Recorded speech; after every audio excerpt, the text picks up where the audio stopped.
Hello everyone, welcome to our channel Ankuran IAS Academy. This channel is your trusted platform for smart and focused preparation for competitive exams. Today we are going to discuss MCQ of modern Indian history. Each MCQ is carefully designed for you to strengthen your concepts, improve your accuracy and boost your confidence. Ankuran IAS একাডেমীৰ অন্য এটি ভিডিঅ'লৈ আপোনালোকলৈ স্বাগতম জনাইছো আৰু পলম নকৰাকৈ আহক আমি কুৱেশ্যনসমূহ ডিছকাছ কৰি যাওঁ। Number one question: Which British Act was the first to use the term British possessions in India? কোনটো ব্ৰিটিছ এক্টে মানে ব্ৰিটিছ পজিচন ভাৰতবৰ্ষত মানে আমি যে আয়ত্ত কৰিলো ভাৰতবৰ্ষখনক সেয়া কৈছিলে এয়া কুৱেশ্যনত আপোনাক কোৱা গৈছে। আপোনাৰ এই কুৱেশ্যনটো কোৱা হৈছে আৰু অপশ্যনসমূহ আপোনাৰ হৈছে the regulating Act of 1773, Pitt's India Act of 1784, the Charter Act of 1813, the Government of India Act 1858 আৰু আপোনাৰ শুদ্ধ উত্তৰটি হৈছে Pitt's India Act of 1784। আপোনাক পিটছ ইণ্ডিয়া এক্টৰ বিষয়ে অলপ বুজোৱাৰ আগতে আমি যাওঁ দ্য ৰেগুলেটিং এক্ট অফ 1773 কি হয় একটু অলপমান আমি জানি লওঁ। এইটো মানে ব্ৰিটিছাৰ্ছসকলে যেতিয়া 1600 চনত মানে এজ এ কোম্পানী ভাৰতবৰ্ষত প্ৰৱেশ কৰিছিলে এয়াতো আপোনালোকে চবেই জানেই চাগে বা নাজানিলেও জানি লওক। এজ এ কোম্পানী মানে ব্যৱসায়ৰ কাৰণে আমাৰ ভাৰতবৰ্ষত সোমাইছিলে, কিন্তু ইয়াত যেতিয়া সোমালে আমাৰ ভাৰতীয়সকলক দেখিলে অতিকে সহজ সৰল মানুহ, তো সিহঁতৰ অত্যন্ত মানে চোকা আছিলে, বদমাচি বুদ্ধিত হওক এইবিলাক চালাকিত আছে এক্সপাৰ্ট আছিলে। তো সেইকাৰণে আমাৰ ভাৰতীয় মানুহসকলৰ সহজ সৰলতাৰ মানে সুযোগ লৈ সিহঁতে আমাৰ ভাৰতখনক নিজৰ আয়ত্তাধীন কৰিলে, নিজৰ অধীন কৰিবলৈ ধৰিলে। সেইকাৰণে কোম্পানী ৰুল চলি আছিল। তাৰপিছত এইখিনিতো ষ্টৰি আপোনালোকক এজ এ হ'ল ক'লো, ঢেৰ আৰু কাহিনী বহুত আছে। আজি আমি মানে কনচেপ্টটোত থাকো, MCQ হয় যিহেতু ইমান দীঘলীয়া কৰিবলৈ নাযাওঁ। আপোনাক ৰেগুলেটিং এক্টৰ কথা কওঁ। এইটো হৈছে মানে ফাৰ্ষ্ট ছিগনিফিকেণ্ট মানে ইম্পৰ্টেণ্ট পাৰ্লিয়ামেণ্টাৰী ল হয়, যোনটোৱে মানে ব্ৰিটিছ পাৰ্লিয়ামেণ্টে মানে ইষ্ট ইণ্ডিয়া কোম্পানীৰ এডমিনিষ্ট্ৰেশ্যনৰ মানে দায়িত্ব ব্ৰিটিছ পাৰ্লিয়ামেণ্টৰ হাতলৈ গৈছিলে প্ৰথমবাৰৰ বাবে। আৰু এয়া আইনৰ জৰিয়তে গভৰ্ণৰ জেনেৰেল অফ বেংগলৰ পোষ্ট ক্ৰিয়েট হৈছিলে। প্ৰথমতেতো জানে গভৰ্ণৰ জেনেৰেল অফ বেংগলৰ পোষ্ট ক্ৰিয়েট হৈছিলে। আপোনালোকে এইবিলাক লিখি যাব মোৰ লগতে এই যিবিলাক কৈ আছো, কাৰণ গোটেই কুৱেশ্যনছ আহি যাব পাৰে। আমি আপোনালোকক মানে অল ৰাউণ্ড ডিটেইলছ দিব মানে ট্ৰাই কৰিম আপোনালোকৰ কাৰণে প্ৰিপেৰেশ্যন জাৰ্নি ইজি কৰিবৰ কাৰণে। আপোনালোকে বুজি যাওক কুৱেশ্যনছসমূহ আৰু কমেণ্ট ছেকশ্যনত কৈ যাওক, আমাক সঁহাৰি জনাই যাওক আমি কৰিব পাৰিছো নে নাই। আৰু দ্বিতীয়তে ইহঁতে কৰিছিলে জুডিচিয়েল ৰিফৰ্মছ, যাৰ জৰিয়তে মানে সুপ্ৰিম কোৰ্ট অফ কেলকাতা মানে কলকাতাত প্ৰথমবাৰৰ বাবে সুপ্ৰিম কোৰ্ট খোলা গৈছিলে। সুপ্ৰিম কোৰ্ট ইন কেলকাতা এই এক্টৰ জৰিয়তে। এই কুৱেশ্যনটিও বহুত আহে, চাই ল'ব। এতিয়া আপোনাৰ ছেকেণ্ড আনচাৰ দিলো আপুনি গৈছো পিটছ ইণ্ডিয়া এক্ট। পিটছ ইণ্ডিয়া এক্ট 1784 এয়া নামাকৰণ কৰা গৈছিলে ব্ৰিটেইনৰ প্ৰাইম মিনিষ্টাৰ সেই সময়ৰ উইলিয়াম পিট দ্য য়ংগাৰৰ নামেদি এই নামাকৰণ কৰা গৈছিলে। আৰু এইটোৱে কি কৰিছিলে, ডুৱেল গভৰ্ণমেণ্ট ইষ্টাব্লিছ কৰিছিলে। দুটা এই বস্তু আহে, ডুৱেল গভৰ্ণমেণ্টৰ নাম আপোনালোকক আহে, মনত ৰাখিব। নাম্বাৰ এ হৈছে কোৰ্ট অফ ডিৰেক্টৰ্ছ। লিখি যাওক আপোনালোকে নিজৰ নোটত ক'ৰবাত লিখি যাওক কোৰ্ট অফ ডিৰেক্টৰ্ছ। আৰু ছেকেণ্ডটি হৈছে বৰ্ড অফ কণ্ট্ৰল। এই দুটা মনত ৰাখিব। এই দুটা আহে, এই দুটা চেম্বাৰৰ কাম হৈছিলে কোৰ্ট অফ ডিৰেক্টৰ্ছে মানে গোটেই কমাৰ্চিয়েল এফেয়াৰ বিজনেছ পাৰ্পাছখিনি চাইছিলে অভাৰঅল, আৰু পলিটিকেল আৰু মিলিটাৰী এছপেক্টছখিনি চাইছিলে বৰ্ড অফ কণ্ট্ৰলে। আপোনাৰ তৃতীয়টি অপশ্যন হৈছে দ্য চাৰ্টাৰ এক্ট অফ 1813। এই এক্টৰ জৰিয়তে মানে যোনটো ব্ৰিটিছ ইষ্ট ইণ্ডিয়া কোম্পানীয়ে মানে একচেটিয়া ব্যৱসায় ভাৰতত কৰি আছিলে, ফাইনেলি মানে চাৰ্টাৰ এই ব্ৰিটেইনৰ পাৰ্লিয়ামেণ্টৰ নজৰ পৰিল, মানে গোটেইখিনি ইহঁতৰ নিজৰ অধীনত কৰি লৈছে ইষ্ট ইণ্ডিয়া কোম্পানীয়ে। সিহঁতে নিজৰ হাতত আনিবৰ কাৰণে কি কৰিলে, চাৰ্টাৰ এক্টৰ জৰিয়তে ইহঁতৰ একচেটিয়া মনোপলি শেষ কৰিছিলে। তথাপিও আপোনালোকে এটা জানি যাওক, মানে টিৰ ট্ৰেড, যোনটো টিৰ ব্যৱসায়, চাহৰ ব্যৱসায় আৰু চাইনাৰ লগত যোনটো ব্যৱসায় হৈছিলে, সেই দুটা ব্যৱসায়ৰ বাদে মানে গোটেইখিনি মনোপলিখিনি শেষ হৈছিলে এই আইনৰ জৰিয়তে। এইটো আপোনালোকে মনত ৰাখক। তাৰপিছত আপোনাৰ চতুৰ্থটি অপশ্যনলৈ আহোঁ আমি। চতুৰ্থটি অপশ্যন আছে the government of India act of 1858। এই অপশ্যনটো কুৱেশ্যন বহুত আহে। The government of India act of 1858 transfer of power, যোনটো মানে হস্তান্তৰ কৰিছিলে, পাৱাৰ ক্ষমতাৰ হস্তান্তৰ হৈছিলে আমাৰ ব্ৰিটিছ ইষ্ট ইণ্ডিয়া কোম্পানীৰ হাতৰ পৰা ইহঁতলৈ গৈছিলে, ব্ৰিটিছ পাৰ্লিয়ামেণ্টলৈ গৈছিলে। তাৰ ক্ৰাউন ৰুলে মানে এতিয়া চম্ভালিব ইণ্ডিয়াখনত, ডাইৰেক্ট পজিশ্যন আহিছিলে ইণ্ডিয়াৰ হাতত মানে এই টাইমত। কিন্তু এই গভৰ্ণমেণ্ট অফ ইণ্ডিয়াৰ এক্টৰ থ্ৰু দি, আৰু এই গভৰ্ণমেণ্ট অফ ইণ্ডিয়া এক্ট হোৱাৰ আগত আপোনালোকে মনত ৰাখিব ৰিভল্ট অফ 1857, ইয়াক বিভিন্ন নামাকৰিত কৰা হৈছে। Revolt of 1857, war of independence of 1857, তাৰোপৰি আপোনালোকক চিপাহী বিদ্ৰোহ খুবেই শুনা পাই থাকে। তো বিভিন্ন ধৰণৰ নামাকৰণ কৰা হৈছে। সেইকাৰণে আপোনালোকে মনত ৰাখিব, এই যুদ্ধৰ পিছত 1857 বেটেলৰ পিছত আপোনালোকৰ ট্ৰান্সফাৰ অফ পাৱাৰ হৈছিলে। ইয়াৰ থ্ৰুদি কি কৰিলে, ব্ৰিটিছ ক্ৰাউনে ডাইৰেক্ট ৰুলটো পাই গ'ল, আৰু যোনটো পিটছ ইণ্ডিয়া এক্টৰ থ্ৰুদি এই দুটা court of director, board of control, dual গভৰ্ণমেণ্টৰ ভাঙি দিছিলে, শেষ হৈছিলে বা এবলিষ্ট কৰিছিলে বুলি জানি লওক। আৰু ছেক্ৰেটাৰী অফ ষ্টেট ফৰ ইণ্ডিয়াও ক্ৰিয়েট কৰিছিলে। আৰু চবচে ইম্পৰ্টেণ্ট মনত ৰাখিব, যোনটো গভৰ্ণৰ জেনেৰেল অফ ইণ্ডিয়া আমি কৈ আহিছো ন, সেয়া এতিয়া ভাইচেৰয় অফ ইণ্ডিয়া হৈ গ'ল। 1858 পিছত ভাইচেৰয় অফ ইণ্ডিয়া ক'ব ধৰিলে। আহক দ্বিতীয়টি কুৱেশ্যনলৈ। The social reform that led to the abolition of the practice of sati widow burning was enacted during the tenure of which Governor General of India?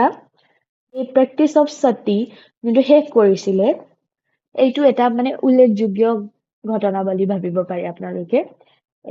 সতী মানে কি হয়, সতীদাহ কেনেকুৱা হৈছিলে, হাজবেণ্ড ডেথ কৰিলে মহিলাগৰাকীৰ, তেতিয়াহ'লে মানে মহিলাগৰাকীক মানে হাজবেণ্ডৰ সৈতেই মৃত্যুদণ্ড দিয়া, আকৌ হাজবেণ্ডৰ সৈতে জ্বলাই দিছিলে, উইডো বাৰ্নিং হৈছিলে। এয়া বস্তু আমাৰ ছ'চিয়েল ৰিফৰ্মৰ, সমাজৰ সংস্কাৰক ক'ব পাৰে।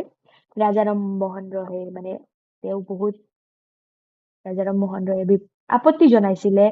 তেওঁৰ প্ৰচেষ্টাত, অসাধ্য প্ৰচেষ্টাত লৰ্ড উইলিয়াম বেণ্টিংকে এই উইডো প্ৰেক্টিচ অফ সতী মানে এণ্ড কৰিলে, খতম কৰিলে 1829 চনত। মই যি কৈ গৈ আছো আপোনালোকে নোট কৰি যাওক, আমি অল ৰাউণ্ড আমি চব এক্সপেক্ট দি যাওঁ আপোনালোকক। লৰ্ড উইলিয়াম বেণ্টিংকে এয়া শেষ কৰিছিলে। তাৰোপৰি আমি এতিয়া কৈ যাওঁ লৰ্ড ডেলহাউজিৰ আপোনাৰ টেনিয়ৰ বা তেখেতৰ টাইমত কি ইম্পৰ্টেণ্ট ঘটনাৱলী হৈছিলে সেয়াও জানি লওক। তেখেতৰ টেনিয়ৰ আছিলে, তেওঁ ৰাজত্বকাল নকওঁ, গভৰ্ণৰ জেনেৰেলশ্বিপ কওঁ।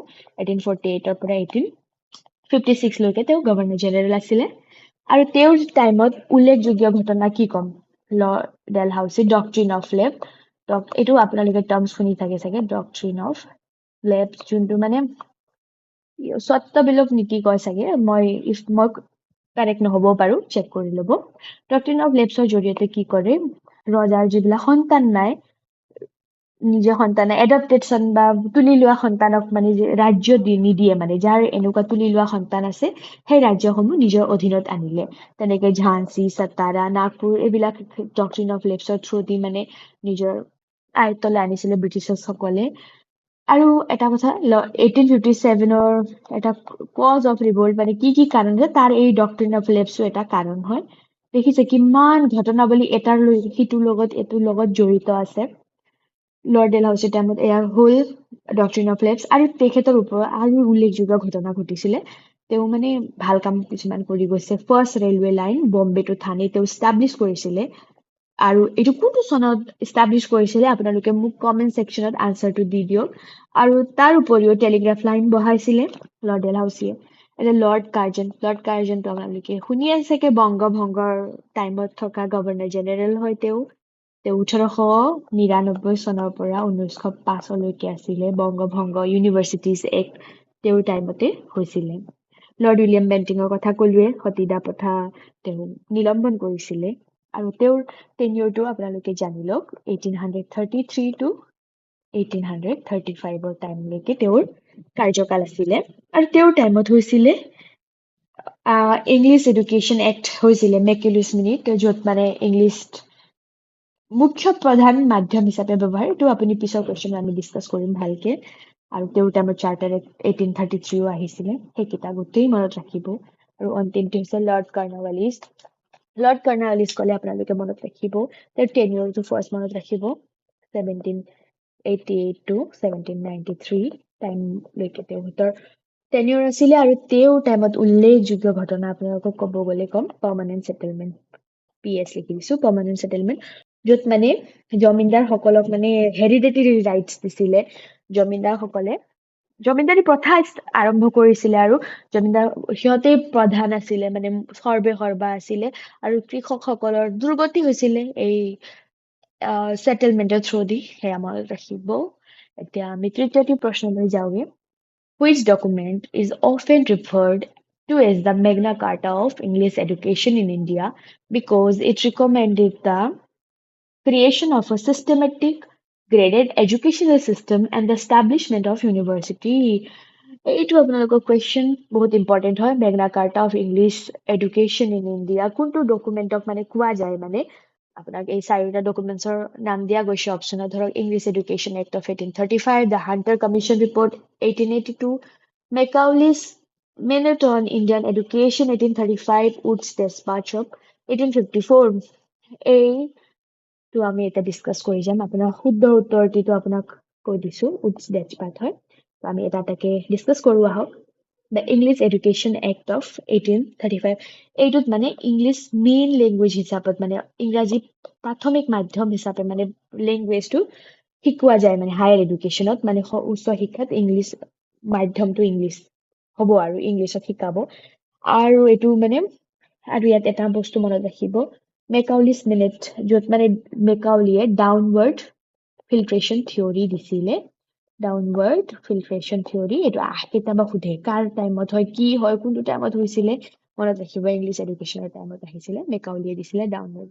ফিল্ট্ৰেশ্যন থিয়ৰী এই ডাউনৱাৰ্ড ফিল্ট্ৰেশ্যন থিয়ৰীত মেকাউলিয়ে কৈছিলে যে আমি মানে সৰু এলিট ছেকশ্যন অকণ বুৰ্জোৱা অকণমান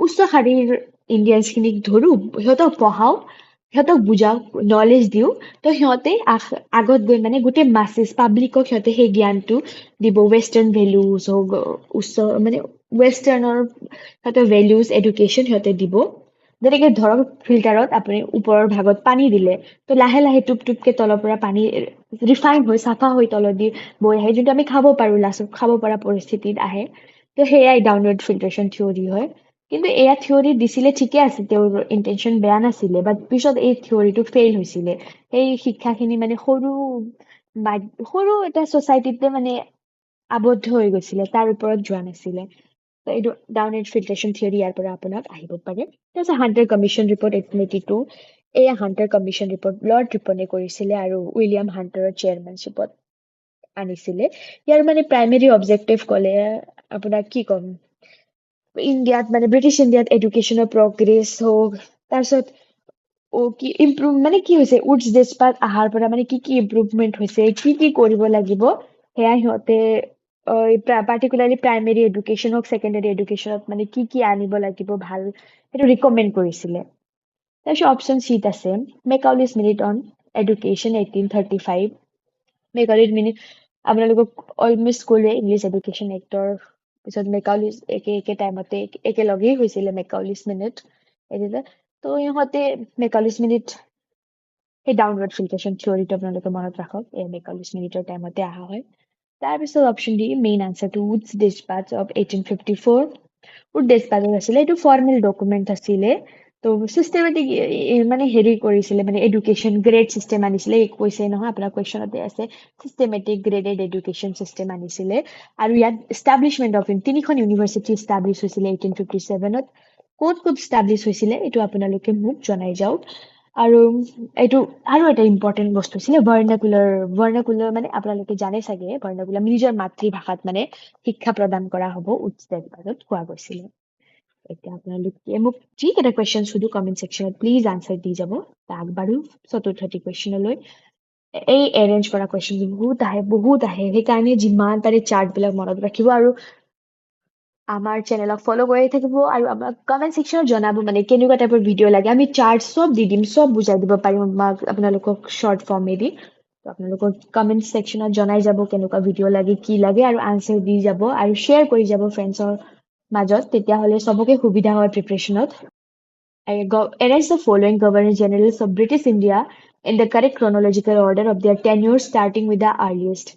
এটা আপোনাক গভৰ্ণৰ জেনেৰেলৰ নাম দিয়া গৈছে sir John Shore George Barlow Marquess Wellesley Lord Minto one আৰু ইয়াত অপশ্যনসমূহ ইয়াত দিয়া গৈছে আপোনালোকৰ এতিয়া আপোনালোকে ক'ব লাগিব কোনজন প্ৰথম আছিলে কোনজন চাগে আপোনালোকে তাৰ কাৰণে ইহঁতৰ টাইম লাইন জানিব লাগিব এতিয়া ছাৰ জনছৰ বুলি ক'লে তেওঁৰ টাইম লাইন মই লিখি দিম তেতিয়াহ'লে আপোনালোকে নিজেই জানিব যে কোনটো শুদ্ধ উত্তৰ তেখেত আছিলে 1793 পৰা 1798 লৈকে জৰ্জ বাৰ্লো আছিলে 1805 পৰা 1807 লৈকে মাৰ্কাছ ৱেলছলি আৰু লৰ্ড ৱেলছলি আছিলে 1798 পৰা 1803 লৈকে আৰু লৰ্ড মিণ্টো ওৱান আছিলে 1807 পৰা 1813 লৈকে তো ইয়াৰ পৰা আপোনালোকে ক্ৰনলজি জানি গৈছে চাগে কোনজন প্ৰথম আছিলে কোনজন ছেকেণ্ড আছিলে তো ডেফিনেটলি 1793 ফাৰ্ষ্ট ছাৰ জনছৰ আছিলে আপুনি অপশ্যন চাওক এলিমিনেট কৰিব পাৰে যেতিয়া আপুনি প্ৰথম গম পালে যে ছাৰ জনছৰ আছিলে এইটো এলিমিনেশ্যন টেকনিক ইউজ কৰে এইটো নহ'ব আপোনাৰ অপশ্যন এইটো নহ'ব এতিয়া বি আৰু ডি আছে